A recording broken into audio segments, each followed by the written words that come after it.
Jadi adakah tuan-tuan puan-puan nak memandang sembahyang witir ni sebagai tak apa tak buat? No. Witir ni mustahak. Sebab itulah solat witir ini kata ulama adalah khususiyat Rasul. Apa maknanya? Satu pengkhususan yang Nabi kena buat. Dalam satu hadis kata Ibnu Abbas,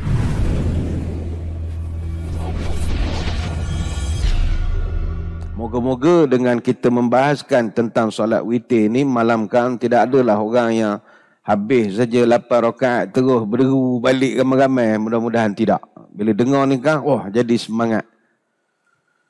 Witir ni, kita sama ada kita sebut witru ataupun watru, sama saja. Semua sebab kita dah biasa dengan witir, witru. Watru ataupun witru, daripada sudut bahasa membawa maksud tunggal. Tunggal. Kalau dari segi gelaran bahasa kita panggil ganjil. Kita semua lawan ganjil dengan genap. Jadi witir ini dia lawan dia adalah syafa'. Syafa' ni maknanya genap. Itu dari sudut bahasa. Kalau dari sudut pengistilahan para ulama, witir ini merujuk kepada semayang khusus yang dilakukan pada waktu khusus yang sifatnya menutup semua semayang-semayang malam. Sama ada kita buat pada awal malam, pertengahan malam ataupun akhir malam. Dan bilangan semayang witir ini pula adalah bilangan ganjil. Justru itulah dia digelarkan sebagai witir. Witir itu sendiri maknanya ganjil. Ada satu hadis kata Abu Hurairah radhiyallahu anhu, Nabi pernah menyebut, lillahi tis'atun wa tis'una asma'an man hafizaha dakhalal jannata wa innallaha witrun yuhibbul witra. Kata Nabi, Allah itu memiliki 99 nama. Siapa yang hafal nama Allah ataupun menjaga kemuliaan nama-nama Allah, dakhalal jannah, masuk surgalah dia. Sesungguhnya Allah itu witrun, ganjil. Yuhibbul witra, dan dia suka kepada bilangan yang ganjil. Hadis riwayat Bukhari dan Muslim. Timbul perbahasan ulama, kenapa Allah suka nombor ganjil? Asas yang pertama adalah kerana Allah itu sendiri, dia duduk dalam kedudukan ganjil, iaitu satu. Tak ada dua, tak ada berpasangan-pasangan. Dia itu sendiri tunggal. Satu je, Allah itu. Cuma kata Syekh Mahmud Al-Aini dalam kitab Umdatul Qari Syarah Sahih Al-Bukhari, yafdalahu fil a'mal wa kathiru fit ta'at. Allah dia sangat mengutamakan bilangan ganjil dalam banyak perkara. Termasuk juga dalam cara ibadah. Walihada ja'alallah salawatu khamsan wa tawafu sab'an wa nadabu taslitha fi aktsaril a'mal. Allah menjadikan semayang 5 waktu dan 5 itu ganjil. Allah menyuruh kita tawaf 7 pusingan dan 7 itu ganjil. Dan anjuran untuk melakukan pelbagai perkara sunat dengan 3 kali. Contoh ambil air semayang.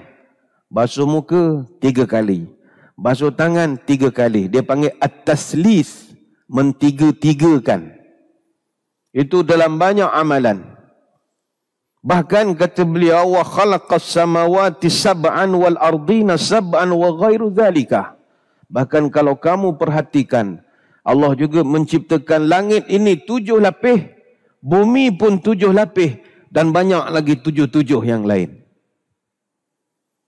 Baik itu kalau kita kaji, mbuh jadi gila kita. Kenapa Allah suka benda ganjil? Kalau tuan-tuan perasan, bila para ulama mengatakan Allah cipta 7 petala langit, 7 petala bumi dan bagai-bagai. Ayat tentang 7 petala langit itu pun dirakamkan oleh Allah atau disebut oleh Allah sebanyak 7 kali dalam 7 surah. Misteri. Cerita 7 petala langit disebut sebanyak 7 kali di dalam 7 surah.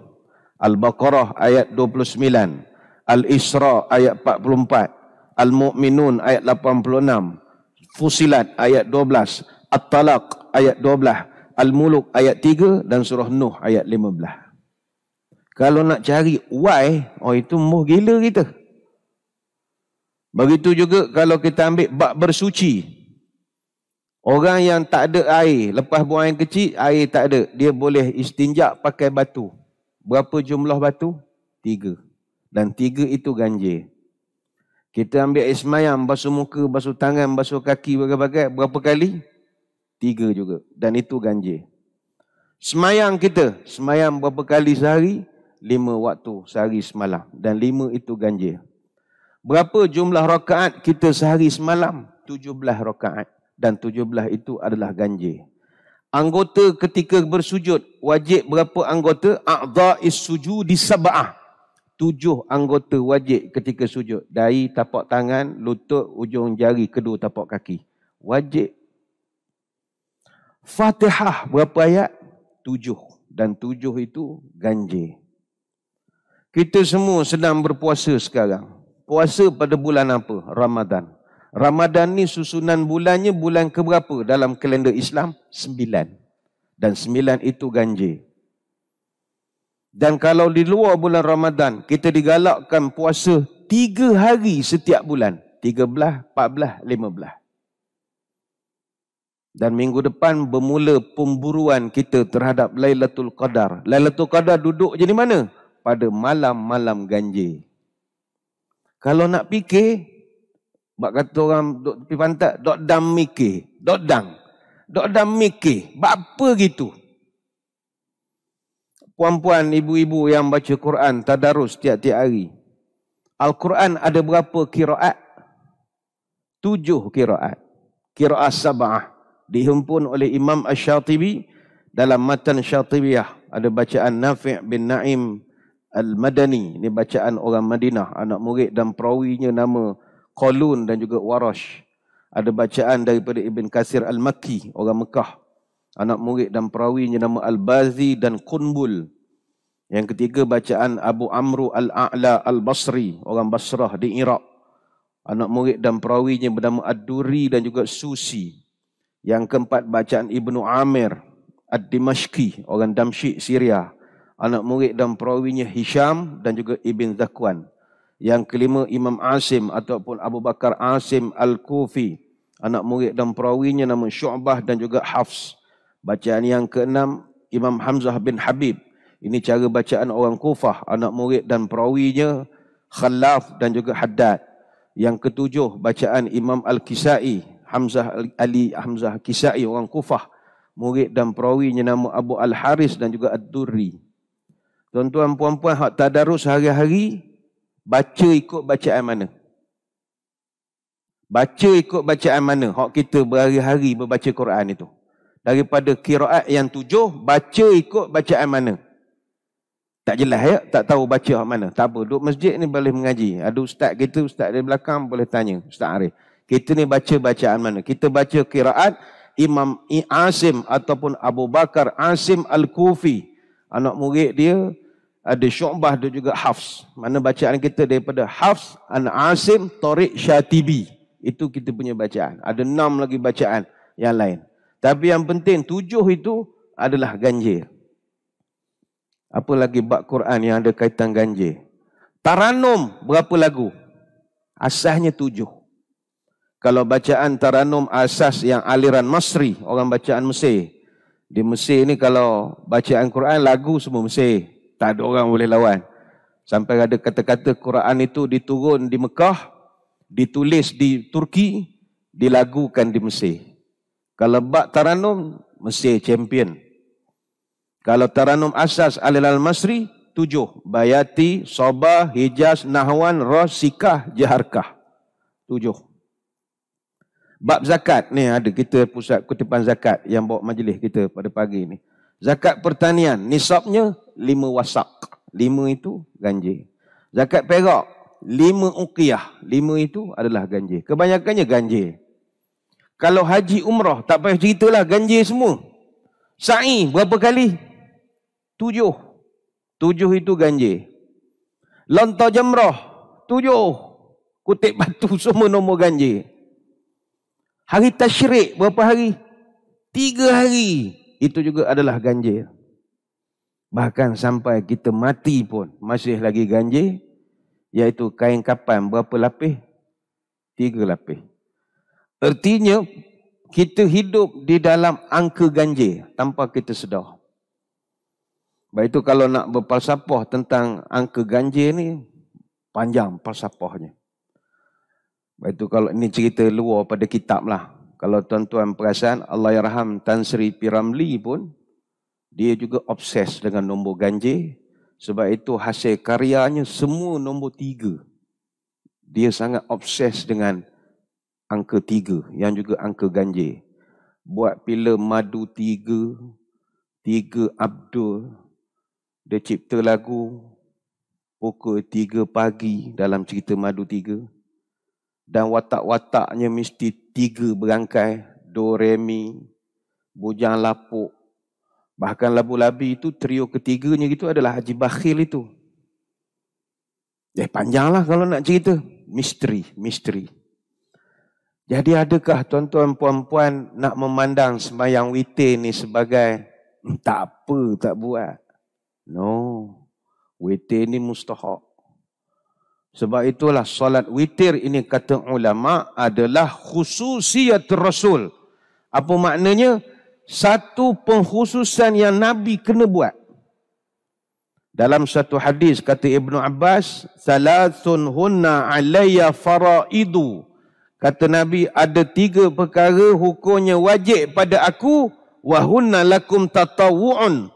Tapi bagi kamu sunat saja hukumnya. 3 amalan Nabi wajib buat, tapi kita tak wajib buat. Al-watru, wal-nahru, was-salatud duha. 3 perkara aku wajib buat. Pertama adalah sembahyang witir. Nabi wajib, kita sunat je. Yang kedua, buat korban. Nabi wajib korban, kita sunat je. Dan yang ketiga, sembahyang duha. Nabi wajib sembahyang duha, kita disuruh buat duha.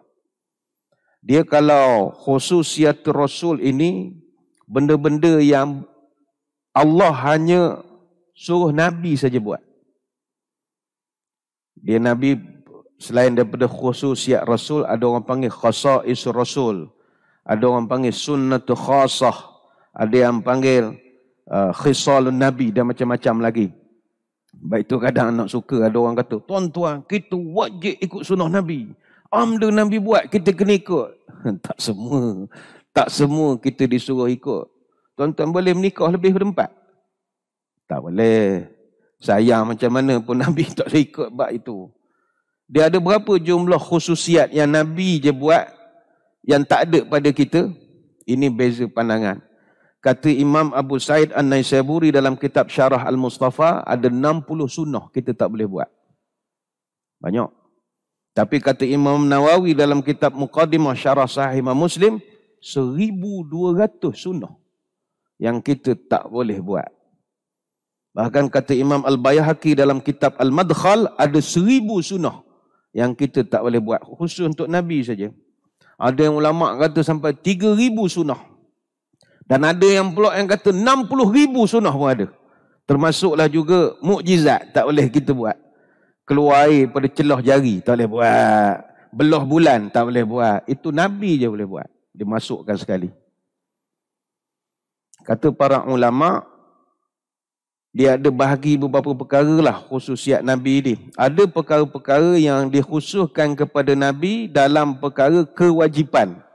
Ada perkara yang dikhususkan pada Nabi dalam perkara larangan.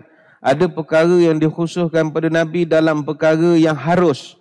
Ada perkara yang dikhususkan pada Nabi untuk perkara-perkara dari segi kelebihan dan keluarbiasaan.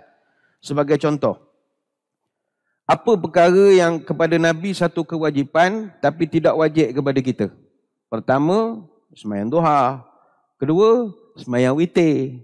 Yang ketiga, sembahyang 2 rakaat sebelum sembahyang subuh. Dia panggil qabliyah subuh lah kalau kita panggil. Kita tak wajib, Nabi wajib. Apa lagi? Qiyamul Lail. Nabi wajib Qiyamul Lail. Baik tu nanti kita jumpa banyak riwayat, Nabi ada masa kena qada balik dan sebagainya lagi. Qiyamul Lail.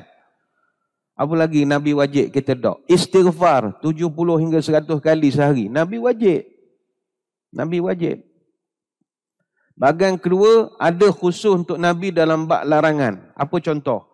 Nabi dilarang menerima zakat dan sedekah. Ini menurut pendapat yang paling kuat berdasarkan hadis daripada Muslim. Nabi tak boleh terima. Yang kedua, Nabi dilarang makan makanan yang berbau seperti bawang, tak kira bawang besar, bawang kecil. Nabi tak dibenarkan. Apatah lagi jering, kedas, petai, lagi semua. Rokok lagi lah tak boleh je. Dia tak boleh benda bau. Macam kita tak jatuh haram. Rokok tu cerita lain lah. Kedas apa semua tadi. Kita tak jadi haram. Kita jadi makruh je. Kenapa Nabi tak boleh? Itu khusus untuk dia. Antara sebabnya kata ulama, sebab Nabi ni dia on call 24 jam untuk berjumpa dengan Jibril. Jibril dia boleh datang suka-suka hati dia bila-bila masa. Dan Jibril ni pula PN dia fa'inal malaikah tata'adza mimma yata'adza minhu banu Adam.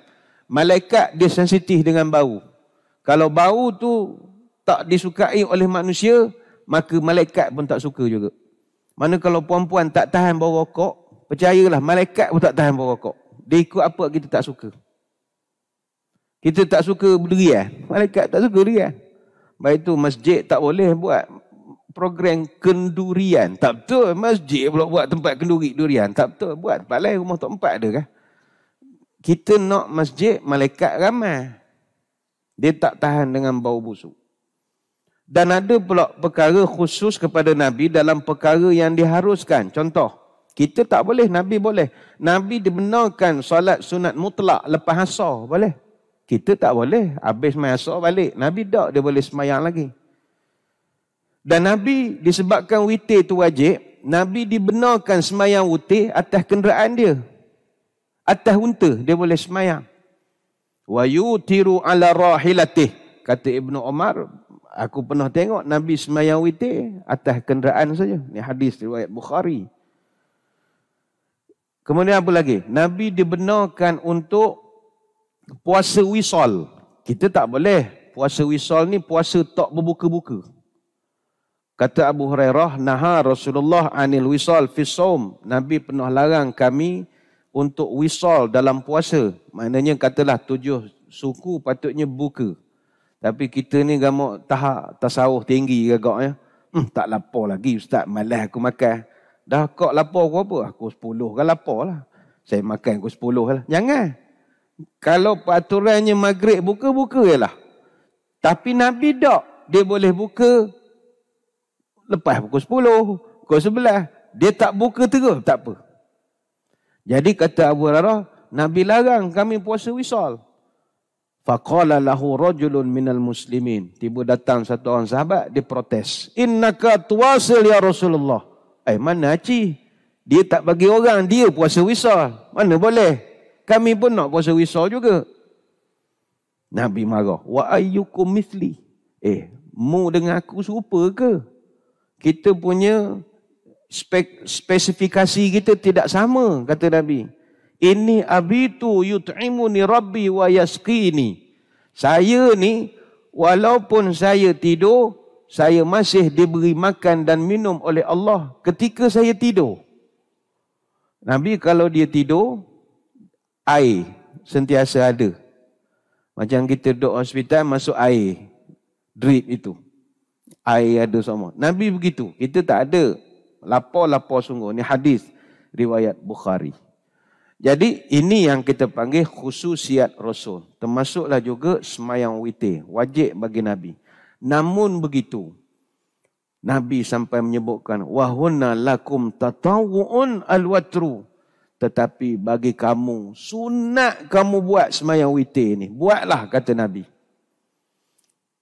Kata ulama, Nabi SAW sangat menganjurkan kita ini sembahyang witir dan jadikanlah ia sebagai solat terakhir kita pada malam itu.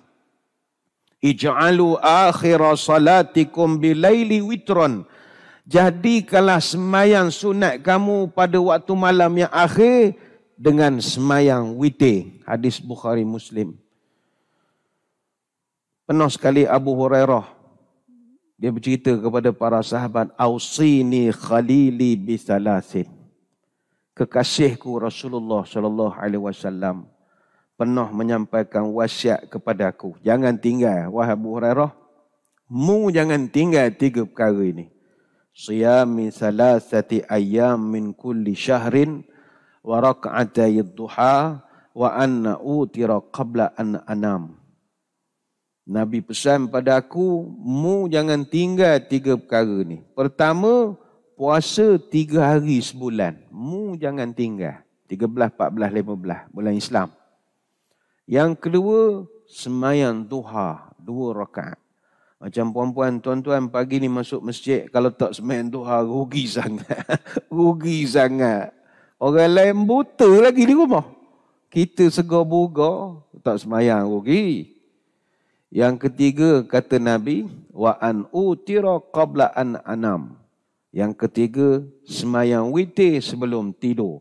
Hadis riwayat Al-Bukhari. Jadi kita kalau bulan lain tak dapat nak buat witir tiap-tiap malam. Tapi ni dah 11 hari. Allah bagi peluang pada kita witir tiap-tiap malam.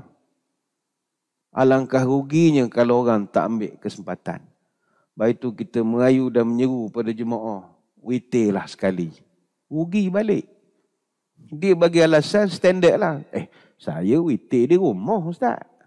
Pedaoh je. Bertahun-tahun dah cakap gitu, tak pernah sembahyang witir. Balik tengok Netflix je. Baik sembahyang terus, selesai hutang siap-siap. Jumhur ulama, ni saya sebut jumhur, majoriti ulama mengatakan solat witir adalah sunnah muakkadah, sunat yang sangat dituntut. Dan kita juga menghormati pandangan sesetengah mazhab yang mengatakan dianya fardu. Ada setengah mazhab sebut dianya wajib. Sebagaimana yang kita maklum ni perkongsian saja, ya, bukan nak cerita perbezaan mazhab sampai puan-puan tuan-tuan jadi pening. Imam Abu Hanifah An-Nu'man bin Thabit, maknanya mazhab Hanafi, ada 3 pendapat dalam sembahyang witir. Ini hanya untuk sharing knowledge saja, ya. Pertama, hukumnya adalah wajib.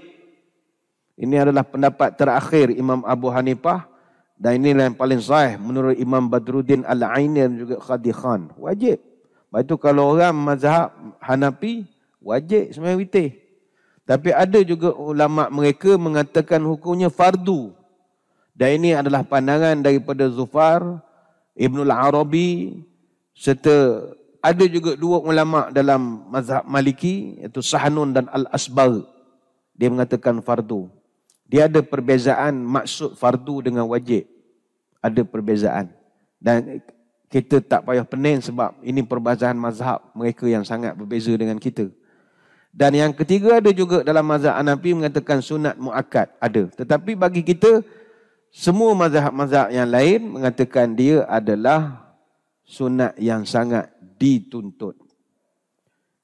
Ada satu asar daripada Sayyidina Ali radhiyallahu anhu. Innal witra laisa bihatmin wala qasalatikumul maktubah. Walakin Rasulullah sallallahu alaihi wasallam autara. ثم قال يا أهل القرآن أوتروا فإن الله وتر يحب الوتر. Sesungguhnya solat witir tidak diwajibkan kepada kamu seperti solat fardu. Namun Nabi sentiasa melakukan solat witir. Maka wahai ahli Al-Quran, digariskan perkataan ya ahlal Quran, wahai ahli Quran, autiru, berwitirlah kamu. Bayangkan, seruan witir ini paling ditekankan kepada ahli Quran. Orang yang mengaji Quran, orang yang hafiz Quran, ahli taranum Quran, dia kena sahut seruan ini. Sebab bila disebutkan pada mereka, ya ahlal Quran, wahai ahli-ahli Quran, autiru, berwitirlah kamu semua. Mana kita hak tidak ahli Quran ni tak ada dah terasa sangat. Tapi kalau kita memang orang Quran, pandai taranum, pandai tajwid, memang orang Quran, tiba tak buat witir, habis tarawih terus sapu punggung balik, malu kita. Fa innallaha witrun yuhibbul witra. Allah itu ganjil ataupun witir dan dia suka kepada witir. Ini riwayat Tirmizi, Ibnu Majah dan juga An-Nasa'i. Hingga kan kata ulama, kita boleh qada solat witir kalau terlepas nak buat witir. Boleh qada. Dengan syarat terlepasnya witir itu kerana disebabkan perkara-perkara yang valid. Perkara valid ni apa? Contohnya kita tertidur. Boleh qada. Ataupun terlupa. Balik mandi-mandi, tidur, lupa betul. Maka boleh diqadakkan masa bila? Ketika tersedar. Tapi kalau tak witir itu bukan kerana perkara yang valid, yang kuat. Contohnya kerana bermalas-malasan. Nengok Netflix, nengok Hindustan tengah malam, duk borok dengan adik-beradik, minum air, ngeteh bagai-bagai sampai ke pagi. Tak witir kita. Itu berdoa. Itu memang malas betul. Ini memang valid. Kita kepenatan misalnya. Mana habis terawih, memang niat dah nak witir di rumah niatnya. Bukan berdoa, memang niat betul. Sampai-sampai penat pula. Aduh letih. Dengan telekon-telekon tidur. Itu tak apalah. Bolehlah qada. Kata Abu Sa'id Al-Khudri, man nama an witrihi aw nasiyahu falyusallihi idza zakarahu. Kata Abu Sa'id, Nabi pernah pesan, siapa yang tertidur atau terlupa sehingga dia terlepas sembahyang witir, maka hendaklah dia melakukan witir itu idza zakarahu, bila dia tersedar nanti. Ni hadis riwayat Abu Daud. Cuma ada perbezaan pandangan ulama bila waktu yang kita dibolehkan untuk qada sembahyang witir itu. Hadis-hadis yang kita kaji secara umum menyebut boleh buat bila-bila masa ketika teringat. Contoh kita bangun sahur, kita dah tak sembahyang witir, dah masuk subuh, tak ada lah dah. Jadi kita pun makan, kemudian sembahyang subuh. Lepas aku tak witir semalam. Terus buat sajalah. Maknanya pada bila-bila masa ketika teringat. Itu berdasarkan hadis yang banyak. Hanya sahaja.